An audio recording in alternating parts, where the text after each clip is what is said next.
બકુલભાઈ ખાથી, આંતરરાષ્ટ્રીય હિન્દુ પરિષદ પ્રાંત અધ્યક્ષની જવાબદારી.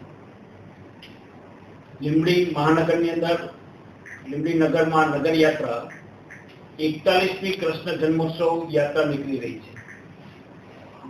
દરેક વર્ષે અલગ અલગ થીમ સાથે આ યાત્રા પસાર થતી હોય છે.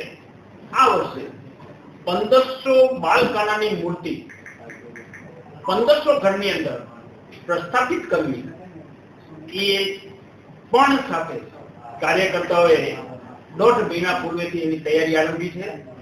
જન્માષ્ટમીના દિવસે 1500 ઘરની અંદર 1500 પિત્તળની બાલકાનાની મૂર્તિ, લડ્ડુ ગોપાલની મૂર્તિ એક સાથે પ્રાણ પ્રતિષ્ઠા થાય એ પ્રકારનો કાર્યક્રમનું આયોજન પણ આ યાત્રાની અંદર કરેલું છે.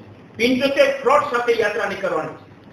લીંબડીની 40,000ની વસ્તીની અંદર 5,000 બહેનો યાત્રાની અંદર જોડાશે, હજારો કાર્યકર્તાઓ જોડાશે.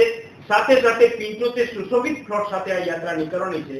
આપ સૌને આમંત્રણ છે, નિમંત્રણ છે અને કદાચ ગુજરાત ભરની અંદર આ પહેલો પ્રસંગ હશે કે 1500 મૂર્તિની પ્રાણ પ્રતિષ્ઠા એક સાથે થતી હોય દરેકના ઘરની અંદર. જય શ્રી રામ. ભારત માતા કી જય.